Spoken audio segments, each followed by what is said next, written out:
Okay, well, good afternoon. Welcome again. Thank you so much for joining us today.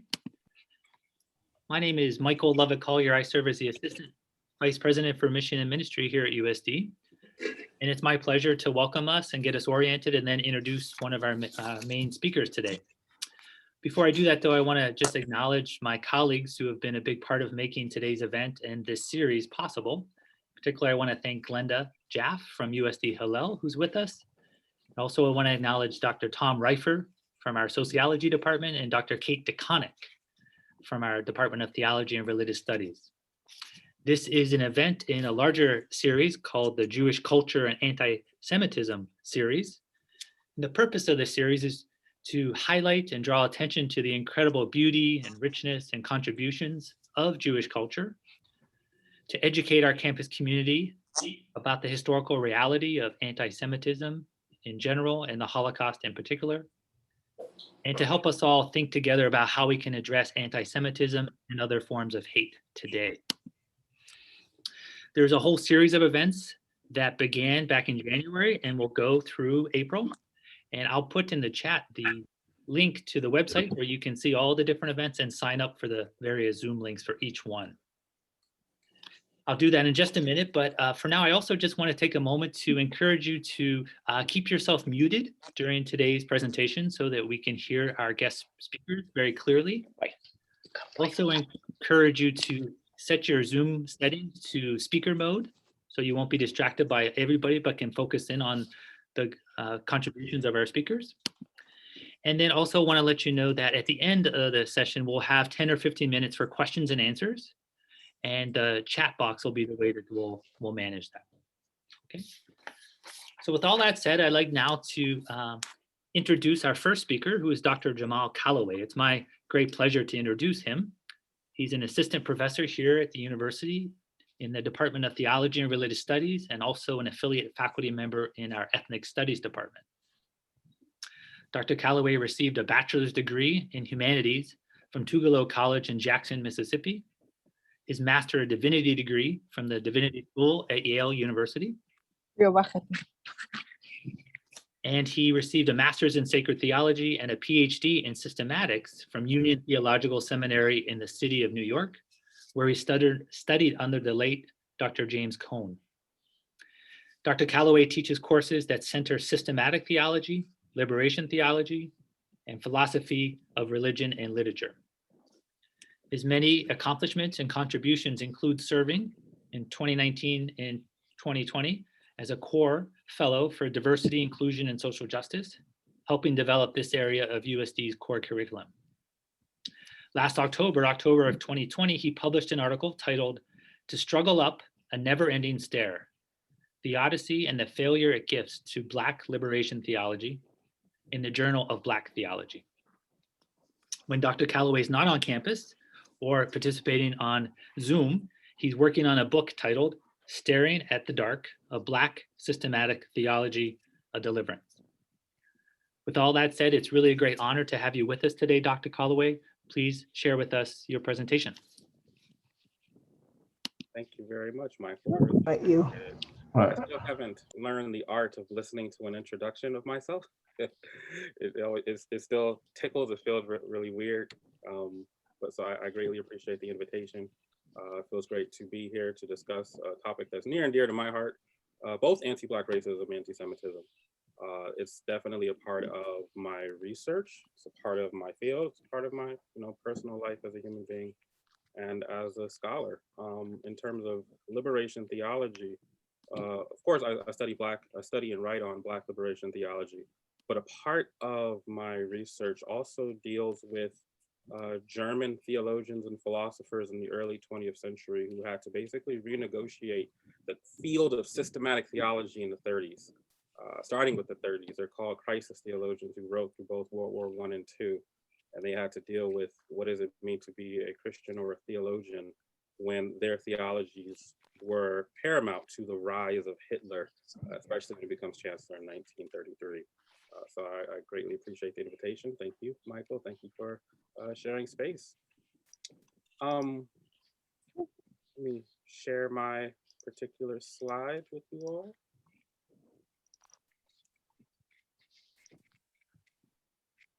Moses will be a big part of my lecture, so I made him the first slide here. But before we start talking about racism, anti-Semitism, the Holocaust, slavery, colonization, I kind of want to start off a little differently. I want to talk about the beauty first. Right? You're talking about two communities, of course, that both have very rich diasporas, but in the American, let's say the American sense, two communities that really, been through a lot. They just have. And so before getting to the terrible, I know the ugly, I want to actually honor the history, the lineage, the literature, the music, the beauty that these groups of people have actually gifted the world, especially in the Jewish American and the Black American sense.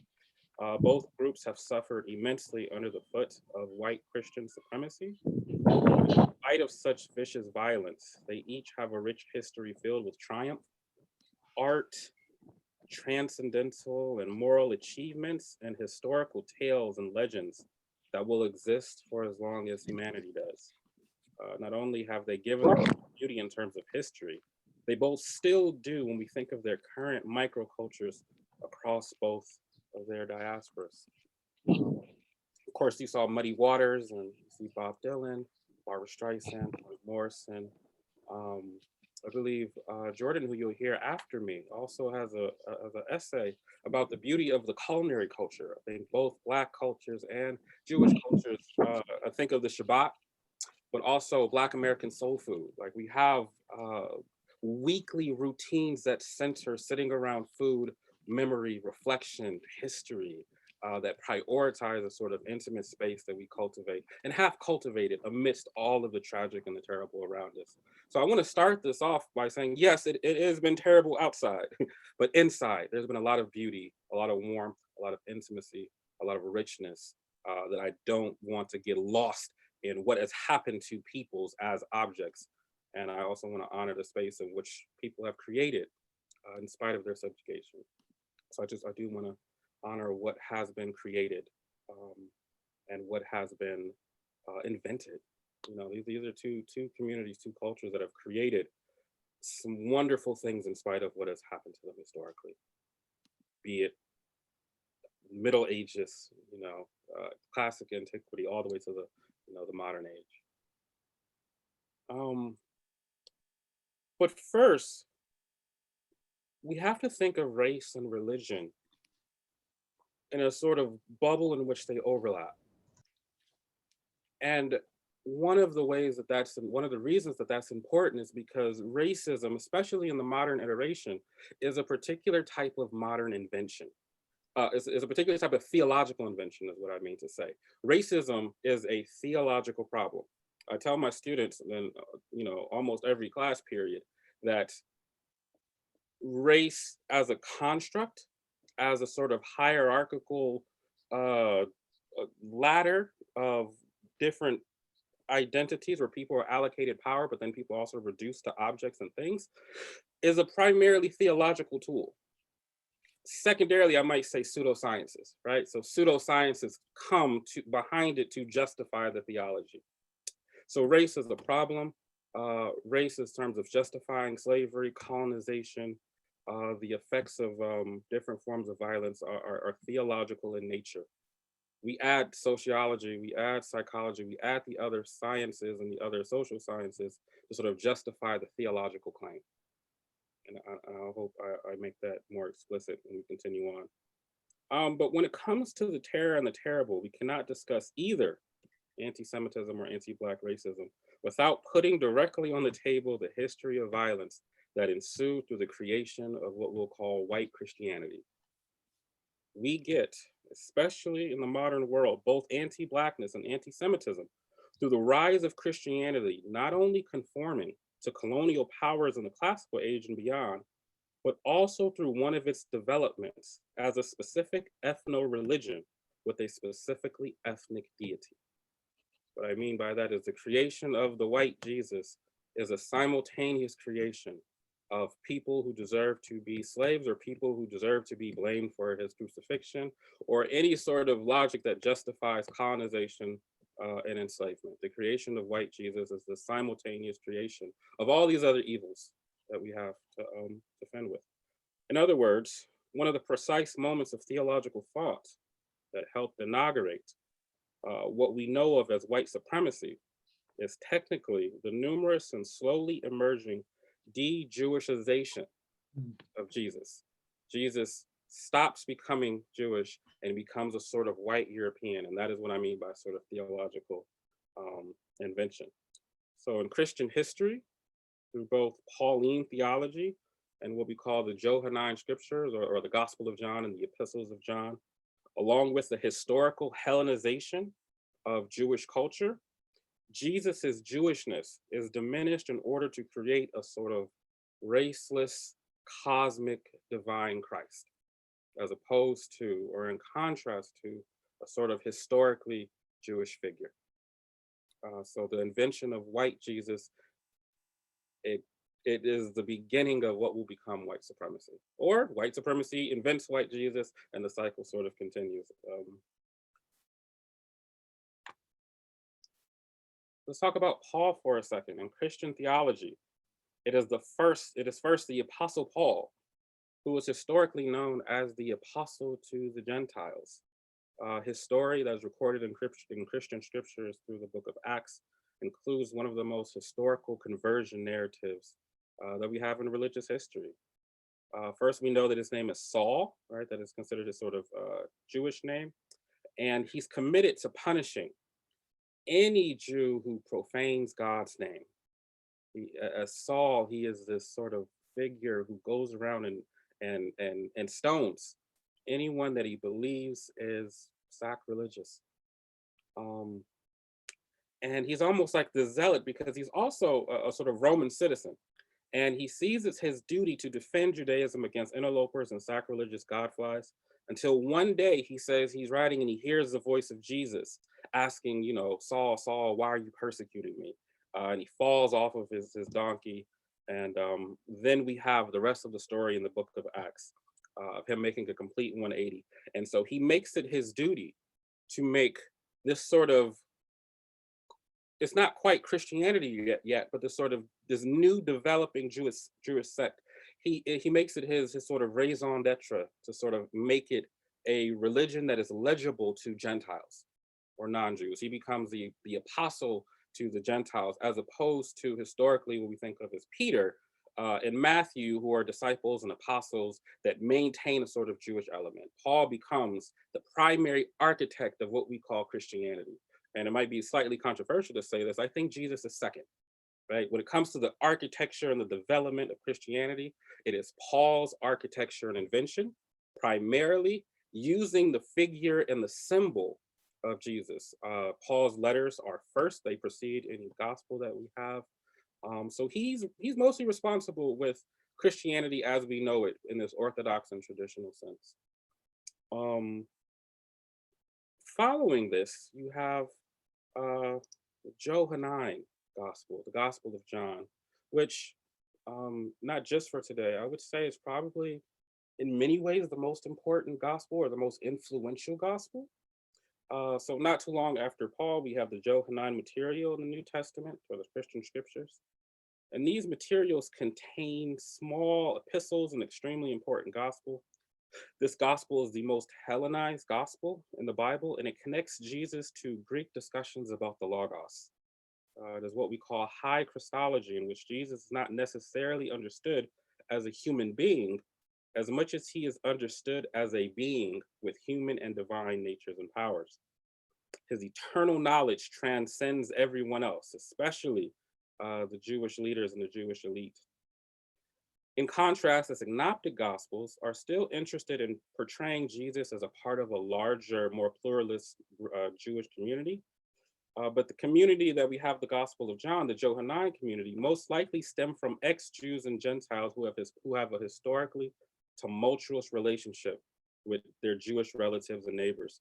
And so the gospel bears fruits of this tension and heartache, honestly, honest heartache from Judaism.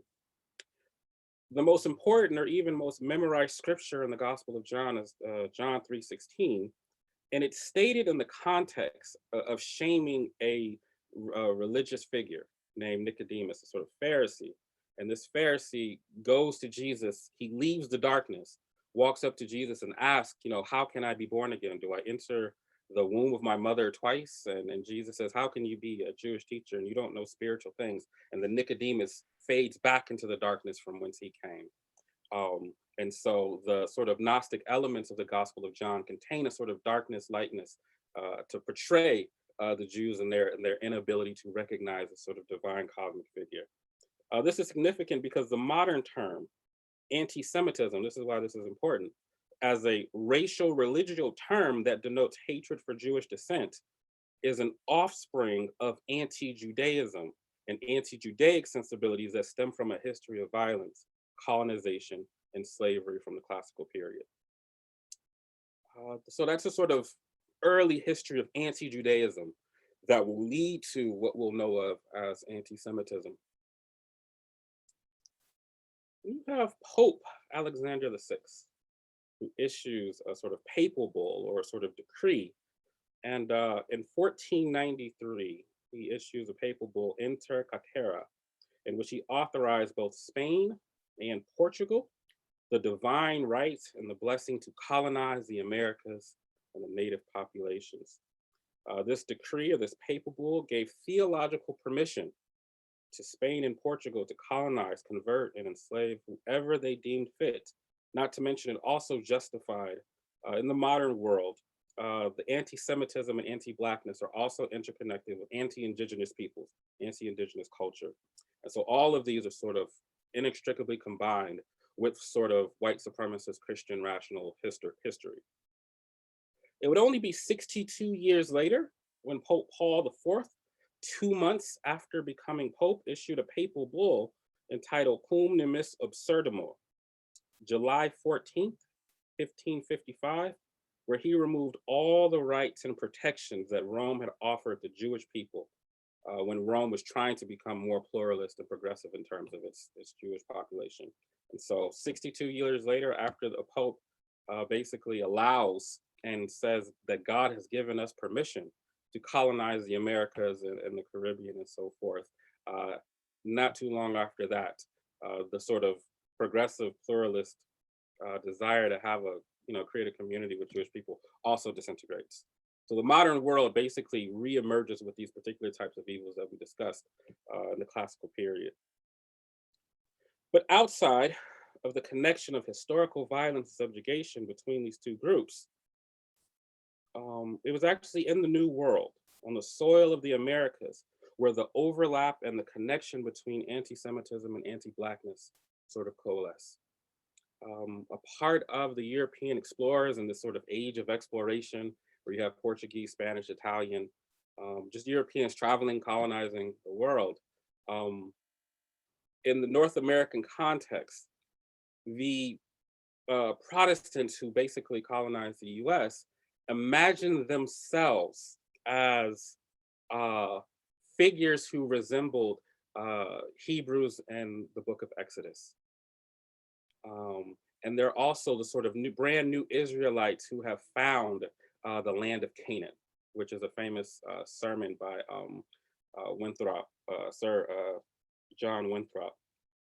And so on indigenous soil, known as the Americas, Protestants were both skeptical of Catholics and involved in rigorous slave trading, became an independent country and used Black flesh as slave labor to grow their wealth, build their towns, plant their crops.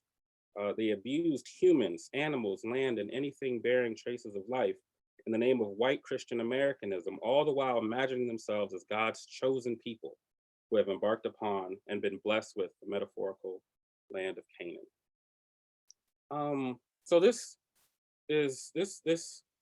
creates a sort of tension when they're trying to evangelize their slave population.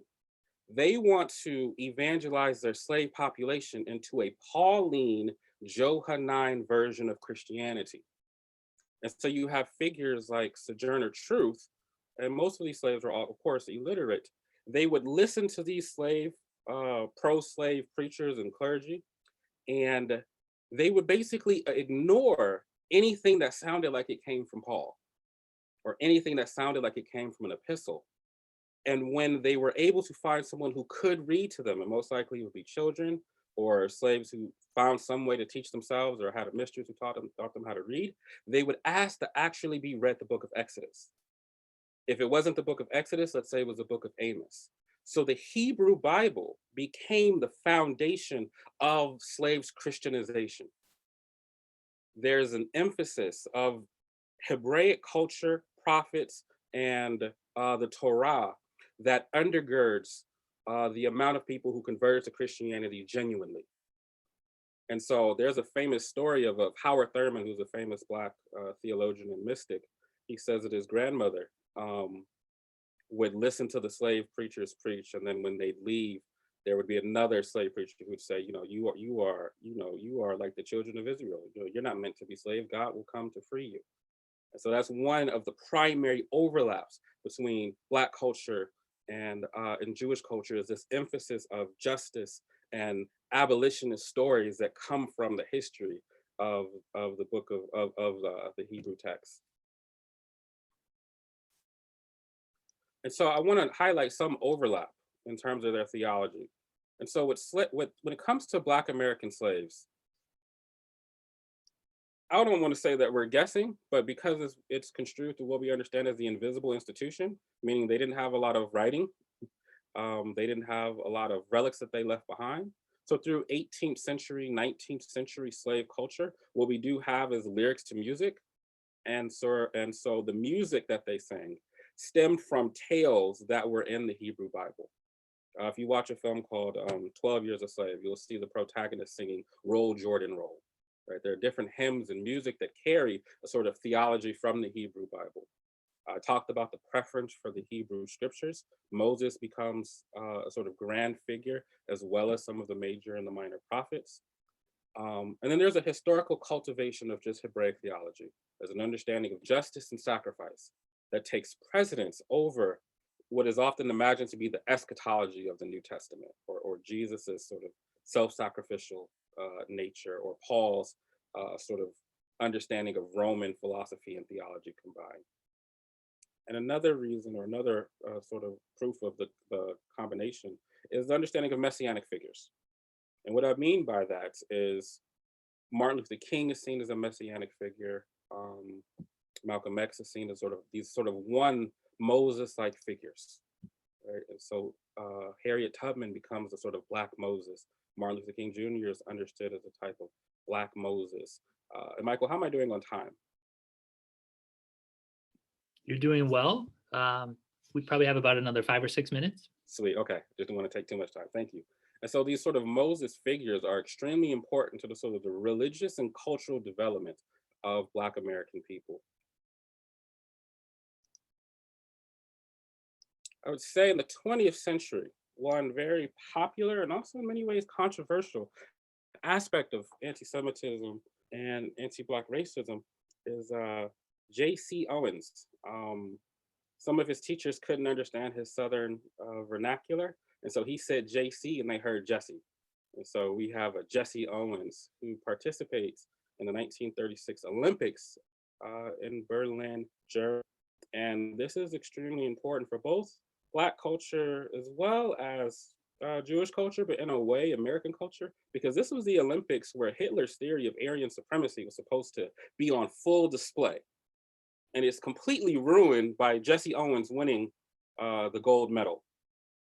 The controversy is Americans were completely, in their growing dissent and issues with Hitler, they didn't want anyone participating in the Olympics because they imagined Hitler to be racist towards Jews.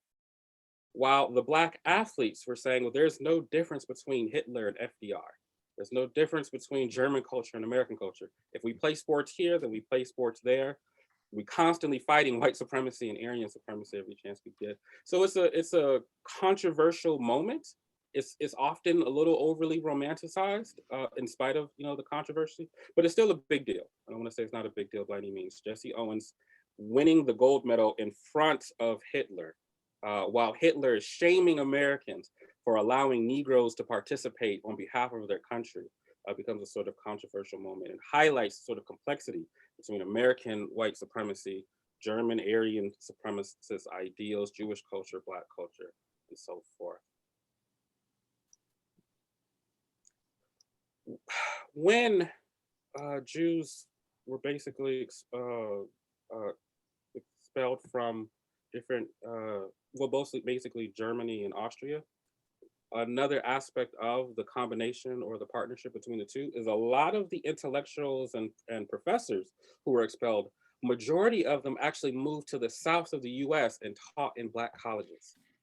So there's a long history of Jewish scholars and professors moving to Alabama, Mississippi, Tennessee, Florida, and so forth. Wherever they were the ones, black colleges were the primary ones hiring them. We know of famous people like Hannah Arendt who moved to New York City and became, a big deal professor and so forth. This is a picture of Einstein. He wasn't hired in HBCU, but it was a big deal for him to lecture at Lincoln University. He also has a famous essay entitled "The Negro Question." So there is some sort of combination between Black and Jewish partnership in fighting white supremacy in its German and both of its American instances. And of course, while Jews are immigrating to the US, they become a part of, especially Hasidic and Orthodox Jews become targets of Jim Crow. Minnesota becomes one of the primary and most violent states in the country that I guess it was supposed to be the most anti-Semitic area in the country. Minneapolis, Minnesota, and it's a lot of research has been done on the anti-Semitism in there in terms of its Jim Crow nature towards Jewish citizens. But one of the ways that a lot of Jews sort of fought against Jim Crow was actually there's a history of participating and consenting to whiteness, right? So there's literature that talks about how a lot of the coalitions and a lot of the partnerships break down in an effort to avoid Jim Crow. Another way that this sort of partnership breaks down is when the civil rights movement, which tries to be the most racially and religious pluralist movement in the country, when that sort of breaks down, you have a rise of nationalist identity, right? You have Black nationalist groups that are distrusting of any, white participation, especially Jewish participation. You have Irish participation. And so then you have the rise of Zionism that also is sort of against or suspicious of, you know how nationalism works, right? There's a sort of suspicion of any outside force in an effort to maintain and cultivate a level of safety for their community. So this is also the sort of beginning of a breakdown in in multiple coalitions that fight against both anti-Semitism and anti-Black racism. And we have a history of numerous events that happened. I believe in 1990, there was a car crash that happens that creates a level of tension in the New York City community between Black and Jewish people in Brooklyn and so forth. So there are numerous events that happen that sort of create this. Identity or the allegiance to police, right? So Black nationalists become suspicious of police. Police become a sort of hot topic in Black communities as if they always have been. Police become in many ways more helpful to Jewish communities because of anti-Semitism. And so the sort of disagreement about how police should function, even to this day, like defund the police, right? So police become a sort of another tension that creates division between these two historical communities. Black nationalists typically are very pro-Palestinian politically, and so there's tension that rises with that. So there are some moments of historical breakdown between these two communities. But at the same time, there's also, a history of coalition that can be revived. So let me end it here. I know I've gone a little over the time that I wanted to. We talk about anti-Semitism and anti-Black racism because there has been historical partnership. That doesn't mean that it cannot happen again.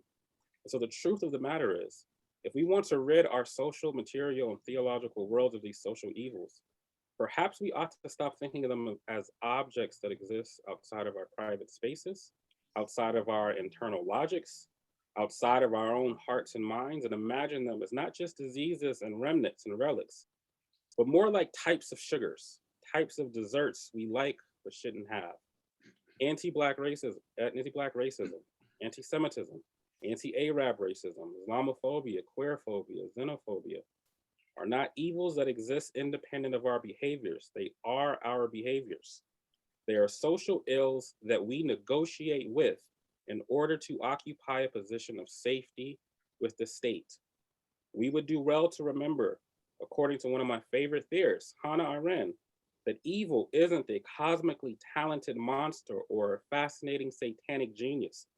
It's banal, it's boring, everyday, unoriginal participation with state sanctioned life as such, which means it takes skill, creativity, dedication, and one word that Black and Jewish people know too well in their culture and theology: sacrifice. Thank you. Thank you, Dr. Calloway. That was fascinating. I'm going to be introducing Jordan, but before I do that, I'm Glenda Sachs-Jaffe, and I am the director of Hillel at USD, and thank you all for being here. Partnerships across faith is a reflection of USD's leadership, and it means so much that we are all learning together today about this very important topic. This is actually Hillel's 4th year being officially part of the University of San Diego, and it's been an amazing collaboration. Hillel encourages students of all backgrounds to form deep personal connections to Jewish life, learning, and to Israel through exploration, leadership, and a sense of belonging. Our goal is to help students find their path to help make the world a better place.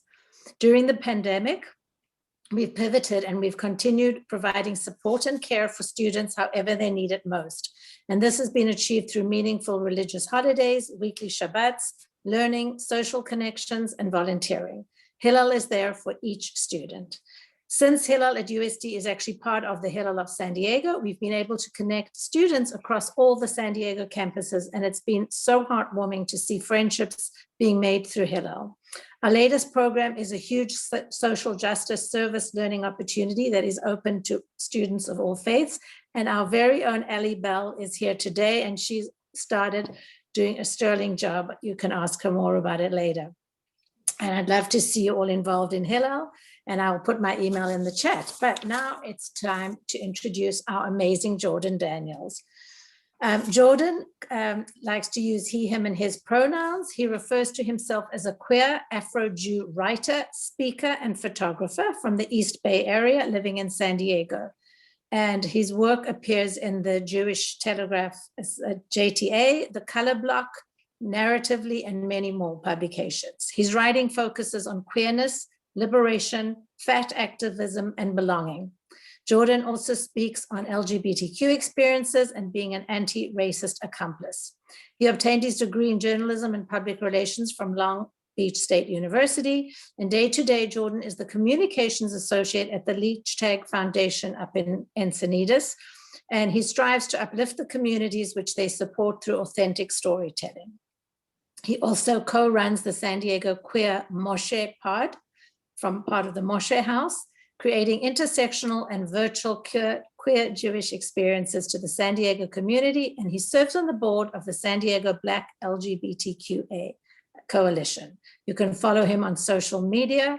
And now over to Jordan. Thank you. Hello, y'all. Thank you so much for the introduction, Glenda. And I just want to say, wow, Dr. Jamall, that was so amazing and interesting. First of all, can everyone hear me? I'm using these new earphones to like do it better.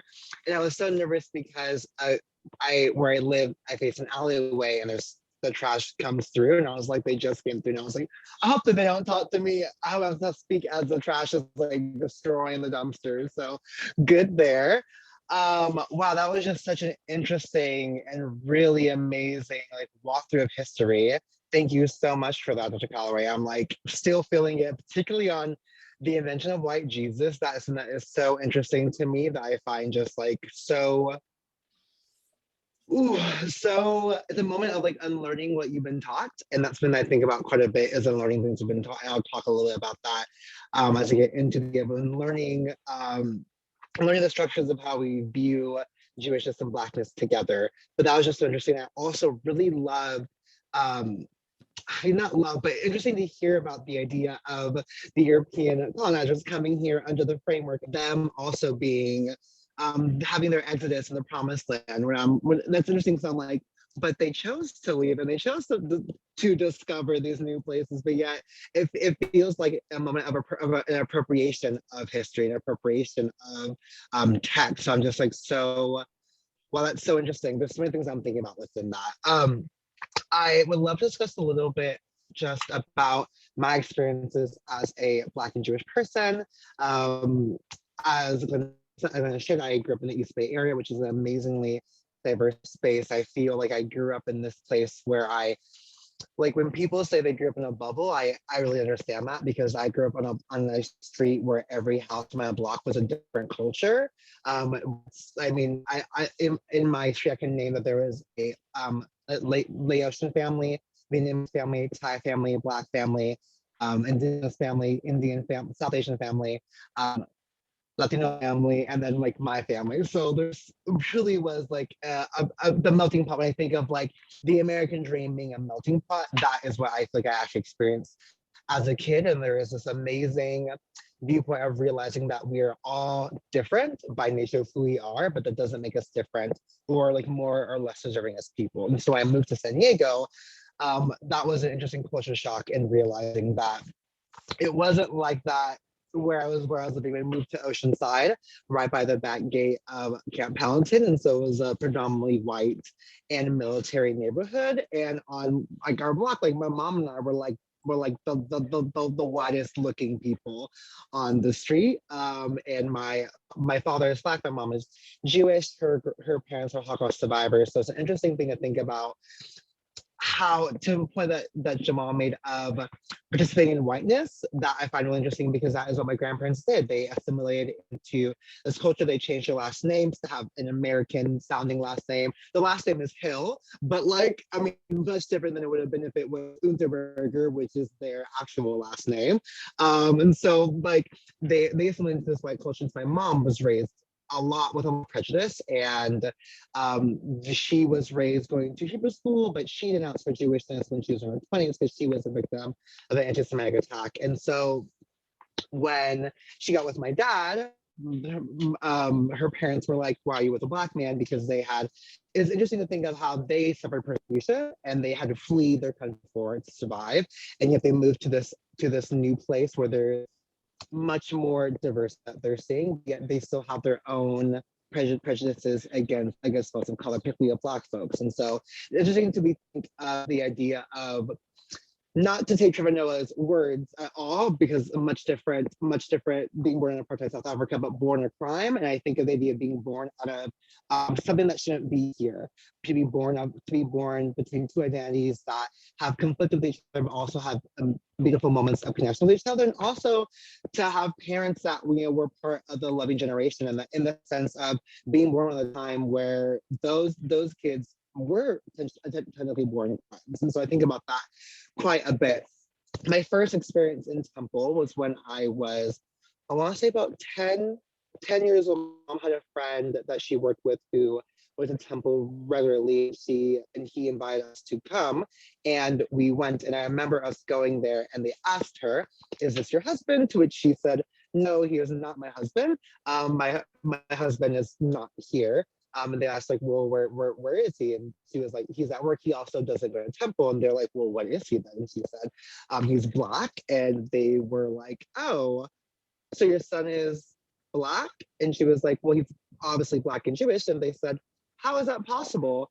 So then they asked me at 10 years old, like small Jordan with like really like curly hair. And they're like, how are you possible? And that's when I knew that I know it wasn't meant as like a bad thing, but like it was a moment of like a microaggression or racial abuse, I would say, as Ibram X. Kendi calls it. The moment where I knew that I wasn't meant to belong in this space, I wasn't meant to be here. And it made me feel like I also wasn't meant to be alive, like that because my parents were two different people, I wasn't meant to have my own experience as this Black Jewish person. In fact, I grew up with my mom telling me to not talk about my Jewishness because she believed there was still so much anti-Semitism out there. She it makes sense. She was a victim of it and she didn't want me to experience that. Also just saying that she said lead with being Black over being Jewish, which is an interesting thing to think about as a super light-skinned person, like how can I lead with that? That led to a lot of questioning of my Blackness, of like, are you sure you're Black? How you know you're adopted? I went for probably a few years thinking I was adopted because of it. I would always ask my dad, are you sure you're my dad? Are you sure you're my dad? To which he would often spank me for asking that question.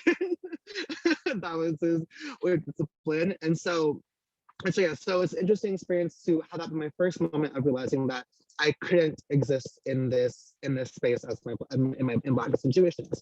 And as I grew up and went to school and joined the Hillel, as we moved, is when I first began to really express my Jewishness and figure out more ways to identify as Jewish. I went to Maricosta College in Oceanside, and I saw the San Marcos Hillel, and they allowed me to come to them. And it's interesting because like they knew that I was Black and Jewish, and nobody else was Black and Jewish. And I appreciate Hillel at that point of an entry point into Jewish expression. But I didn't get a lot of history between Black and Jewish relationships, and that's when I wish I had more knowledge of. And I also knew, like, beyond the history of relationships, what my Blackness and Jewishness meant to me. I also was becoming more into my queerness as a queer identifying person. So I didn't have any tools or roadmaps to figure out what that looked like or meant to be a Black, Jewish, and queer person in the world, what it meant to infuse both cultures and both cultures and values into myself. I moved from Oceanside to Long Beach, went to school at Long Beach State, where I joined a Hillel there, which was like a much bigger Hillel. About 100 people, I would say, would average, but probably average event was like 50 people. At the biggest times was 100 people. And there were more Jews of color there. At that point, they didn't have the language of being a Jew of color. That was only a Black Jewish person there. And there were more queer Jewish people, but they were all white queer Jewish people. So I still attended this Hillel where it was a big social gathering. I got to learn more about my Jewishness, but still did not get the language or tools to really figure out what it meant to exist in this intersectional identity and what it looked like to have history. It really wasn't until I started working at the Least Tech Foundation, which I want to just shout out. My supervisor is actually here, so I want to shout them out and say thank you for being here. Because I remember in my interview with them, between her and our vice president of philanthropy, and they asked, what questions do you have for us? And I said, I am Black, I am Jewish, and I am LGBTQ identifying, and I have no idea what that means, and I would love to know what that looks like and what history involves both these identities. And without missing a beat, our VP of philanthropy said, we can't give the answers, we are doing work with youth of color, and so if we hire you, then we would love to show you what your community looks like. And that was like a moment that was life-changing for me, that got me to understand and experience who I am in these ways. So there's an amazing organization called the Youth of Color Initiative that is led by her name is Alana Kaufman. She's also Black, queer, and Jewish, and she really learned to me a lot of history about Jewish experiences, particularly the civil rights era and today. And so I want to touch on a little bit of what Jamall was sharing, that in the civil rights era, you do see this really amazing relationship between Black and Jewish communities, because there was this connection of, we have experienced oppression in similar ways. It's interesting, I will say, to witness it and be a part of it in myself, because I think in today's world, when we discuss that in terms of like BLM work and movement for Black lives, there's a lot of resistance to that narrative. And there's resistance, and I understand it. Like when people say, how can we compare the Holocaust to slavery? How can we compare the story of Exodus to slavery?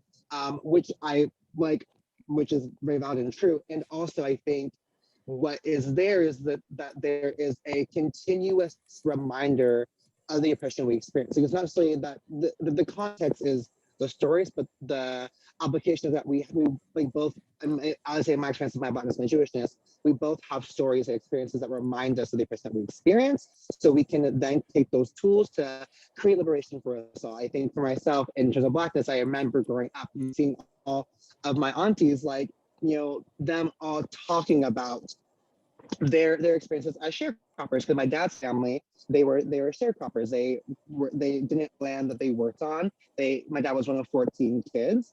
They had a small farm that they had to work to live there, and they have, they always have those experiences of having to, they're harvesting all this food that they have to give away that they can't eat themselves, that many of them had to not eat at all, especially being one of 14. You have to really figure out who's going to eat today, how much you're going to eat today, who's going to be next in line for this moment.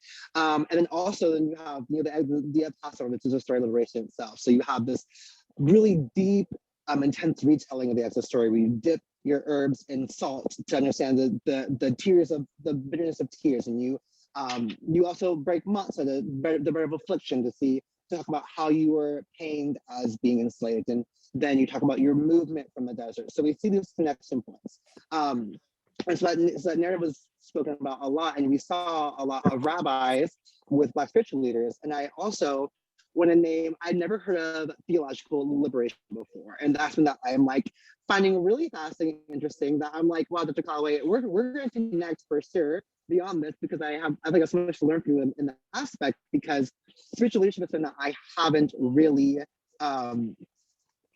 haven't had a chance to explore in terms of spiritual activism. And so we have these stories of back in the day, or 1960s, which was really the era of all movements. And then I want to bring it into today, right? We have Black Lives Matter, movement for Black Lives. We have a lot of, oftentimes you'll see, to Dr. Calloway's point, there's a lot of Black communities that also believe in the Free Palestine movement, which is interesting to talk about too when it comes to Zionism, and how we place the Jews into Israel. Like, as a Jewish person, I always ask about my opinion on Israel. And when people say I am Black, when I say I'm Black and Jewish, like, oh, like how could you be for the oppression and slavery of other people when you're Black? And I'm like, well, first of all, just because I'm Jewish does not mean I have a full opinion on Israel, or that I like believe in Israel or follow Israel. And let me just say, I do love Israel. I have my own thoughts on it for sure. I also understand that there is a much deeper conflict than what we hear off top. And so I feel like I'm constantly in positions to talk about, or being asked about, what my viewpoints on that is within a liberatory context. And I would say today what we're seeing is, what we're trying to do is like repair this relationship that we see in Black relationships. And we see anti-Black racism and anti-Semitism play out. And we realize that both are gonna be, I don't want to say victims, because victims to me, I'm really sound like in the moment I'm like, victim sounds so hard for me to say, because there is intentionality of being hurt, but victim to me then implies that there's no power, and we have seen obviously that both these communities have immense power. So I would say, for further attacked, that they're both attacked by white supremacy. And I also heard earlier, white supremacy is a construct. And also I want to say a failed experiment. That's been one of my co-conspirators, Kelsey Daniels, who we're not related, but the same last name, but not related. She often talks about how white supremacy is a failed experiment, which is very interesting to think about. And so both of these are being attacked by white supremacy. And where I'm currently at is, I don't know how to fully navigate that sometimes, because one, like, white supremacy attacks Jewish people in a much more covert and I would say implicit way, whereas anti-Black racism is very explicit and implicit too. So we see it in the shooting and killings of Black folks. We see it in voter suppression. We see it in microaggressions. Whereas Jewish folks, we see it in microaggressions. We see it in explicit ways in terms of like marches, but not necessarily like physical attacks that we constantly see Black folks experience. So where I'm like, okay, so within all this, there's such an interesting layer of existence and the connection of these different like tellings of our experiences as folks. Oh, sorry, I'm freezing for a moment. My mind went for a small break. There's so many things I'm thinking of at this moment. I would love, actually, Glenda, if you would mind, because I feel like I'm like speaking about so much and also like pulling myself in a million different directions. And I can feel myself like, okay, what am I trying to get at here? I would love you to help pull me through the thread, because my mind is like blown after hearing Dr. Calloway. And I'm like, some of things I want to talk about today. I think you're doing great. I think we can just wrap it up and we can have Q&A and people can ask you and Dr. Calloway questions. Okay. Okay. Great. Thank you. Yeah, And wrapping it. thank you, Jordan. no, Your sharing was great. I really appreciated the way in which you offered a lived experience of intersecting identities that seem to come together in a way that there isn't space for. And that seems to me to be one of our primary challenges. How do we create space to hold people from all different identities? So thank you for sharing your experience of that. I wonder, there is a question for Dr. Calloway related to, given your experience and expertise in liberation theology, are you aware of any approaches using liberation theology that might promote the full flourishing of Black and Jewish, queer, and other people who have traditionally been marginalized or oppressed? Yeah, so liberation theology, here I'll say it this way. Theology, and this is not to say that God does not exist, so please do not misunderstand me. Theology exists as a construct of the imagination. What we imagine dictates how we live our lives, how we move, behave, how we interact, how we just exist, right? So there's not an object I can point to that say God exists or God doesn't exist. So it exists in the construct of the imagination. If I can believe or I can counter the ways that my theological imagination has been poisoned by a sort of white supremacist structure, then I could allow that to dictate how I move and interact with human beings. There's something about American socialization that stems, of course, from European socialization that says God is white, right? That says that the Imago Dei is like a sort of supreme Catholic idea, is also the source of disenfranchising and colonizing different people because they don't occupy the image of God. But what if I actually imagine that God isn't white, if there is a God, or the religions are not supposed to be these sort of racialized sects that people use to cope with their deserved suffering, right? If I change the way that I think about my theological imagination of life, that is how I use liberation theology to affect my behaviors and existence. So I can't give a strategy or a sort of a technique as much as I can think about, if it's not God, think about the sacred things. What is sacred? What is divine? What is more important? What is transcendent? What are the things that sort of transcend our material realities? And how does that affect the way that I behave in the material world, the way that I think about things, right? There's something about, there's a connection between divinity and police. What deserves to be protected? What deserves to be harmed in the effort of protection, right? So there are theological ways, and we may not construe it as theology, but we think about theology with our politics, our local communities, our interactions consistently. And it shows by what we deem to be sacred, significant, and important.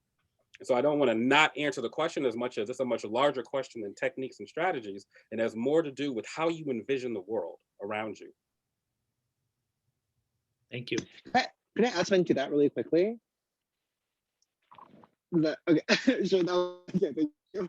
I just want to say, because there's quite in Torah, and in the Torah there is a lot of Jewish commandments that we have. We have I think over 600 commandments or mitzvahs, good deeds is what they call it. But there are several commandments that kind of also I would feel underlying what Dr. Calloway is saying, because there are certain ways of how we want to envision the world. There's a big value called tikkun olam, which is called repair the world, as well as tzedek, which is the value of justice itself. You have tzedakah, which is charity, but the root of that is justice itself. So charity is justice, or giving of yourself or your time to justice. And so I just want to underscore that there are actually a lot of Jewish values too that really share this point of how do you envision a better, more just world, and that commands us also to do it. There's one of my favorite ones is, I'm going to say it wrong, pikuach nefesh, which is to save a life, and that's the idea of when life is in danger, you admit all the principles to save that life.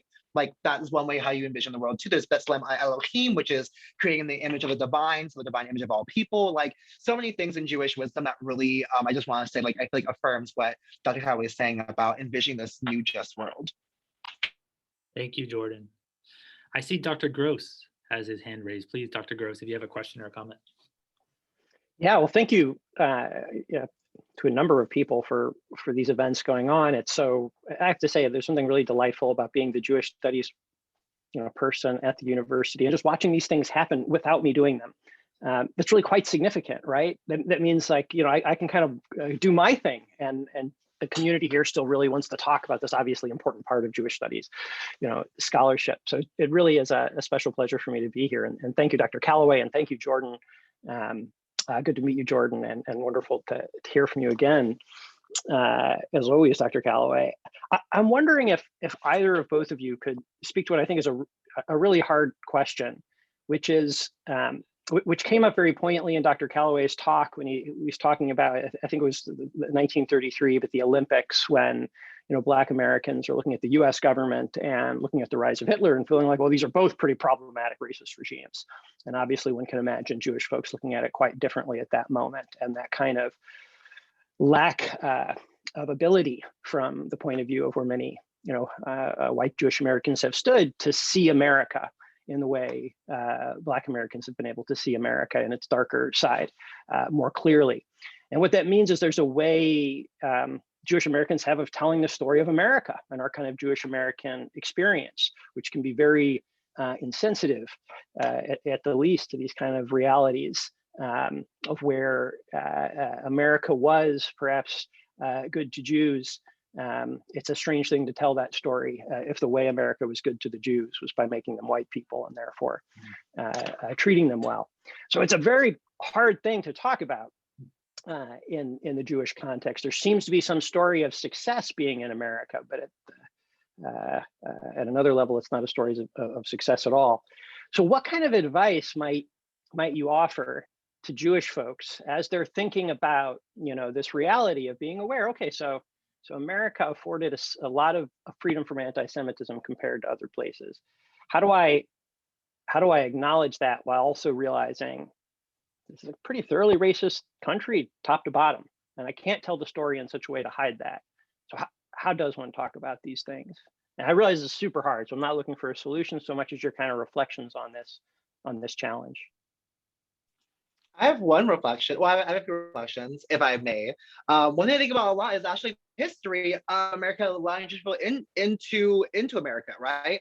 Like the first time around, America said no, Jews can't come into America. This was right before the Holocaust, right? When America knew what Hitler was doing and who Hitler was going to do. And yet they said, no, you can't come in here, right? And then after Holocaust, as we're seeing this happen, and there's like this white guilt, American guilt of like letting people die, like then they say, yeah. So I would say like one thing I think about is like really reflecting on that history. Like America actually so many countries did not want Jewish people to be part of the country at first. And, like that led to like so much of our mass execution. So I think that to me, like that's not talked about enough at all. So I think that's like one thing is to realize, like, yes, there was a lot of assimilation, a lot of, I wouldn't say reparation, but like a lot of like support when Jewish people came here a second time. And that makes it, but like that doesn't excuse the first time where we could have probably have had a much larger global population if America said yes the first time, or other countries said yes the first time. So I think that's the first thing I would note. And also like realizing that white supremacy isn't our friend, because we still see how Jews are going to be treated or separated. Like while the color of white Jewish folks' skin may give a pass or like an invitation, there's still going to be white supremacy that says Jews are not allowed fully in this space. And that alone to me is like, isn't that enough of a reason to realize that America's a messed up, America is in my thoughts is a messed up country that doesn't want to see all people succeed and thrive in the way that they promised us? Thank you, Jordan. Thank you for the question, Dr. Gross. I'll try to answer. I know we're out of time, so I'll answer it this way. I think the U.S. has been able to function as an innocent country. I get this from Baldwin. It's been able to, right? A lot of countries can't. That doesn't have, its history weighs on them. You think of Germany, you think of France, you think of all these other countries that has a part of its history, these different moments. And the U.S. has been able to operate as if it has clean hands since its inception, right? But one thing about white supremacy is it's not a sledgehammer, right? It's a magic genie. If you negotiate with it, if you tell it what, if you do things for it, right? It functions in partnership with you. it functions in ways that it will be against you if you act and conduct in one way, and it'll be for you if you act in another way, right? So there's a ways that, yeah, we could talk about Jewish communities in the US since. I can think about Black American culture moving to France during the Algerian, conflict and war, right? Black Americans think, oh, this is the land of freedom here, while Algerians are dealing with anti-Arab racism. So most communities are guilty of imagining their location as a land of Canaan against Canaanites. Against actual Canaanites in their country, right? So I think that most cultures and countries and peoples are guilty of this in the same way that Jewish Americans are. African American middle and upper class, what are the ways that we negotiate with white supremacy to ensure that we're not seen as the lower tiered Black Americans who are most likely the victims of police brutality? So the way I would answer this is I would say, what are the ways I benefit from the evil that I'm describing outside of myself? How am I, as an African American, am benefiting from both anti-Semitism and anti-Black racism, right? As a professor with degrees and who lives in San Diego, how am I doing it? What are the ways that I am complicit, I am participating, and I'm allowing it to happen in spite of the narrative that I tell myself that I'm a part of the victimhood aspects of the identity and the cultures? What are the ways that I am both participating? What are the ways that I'm a victim? And sometimes we only see ourselves in the latter. I think that is the best way I can think of in terms of all communities who are attached to a particular violent history and now live a different life while also turning an eye away from communities that still deal with the problems either in the soil and location that they live or the place that they have migrated to, right? How are Black Americans moving to Bali and not paying attention to what's happening to indigenous Indonesians there? There are different ways that this story is played and retold over and over again about not being sensitive to the violence that we imagine that we have escaped. Thank you. Thank you, Dr. Calloway. Thank you, Jordan. Thank you, Dr. Gross, for that great question. As Dr. Calloway mentioned, we are at our time boundary. So unfortunately, we'll have to draw this wonderful, rich conversation to a close, or at least maybe to a pause. And we'll continue it in future events and in other settings. But again, thank you all for being here today for this important conversation. In the chat, again, is the website where there's more events planned throughout the semester. Please do visit it and sign up for any that grab your attention. And again, thank you very much to Jordan and to Dr. Calloway for your expertise and your inspiration.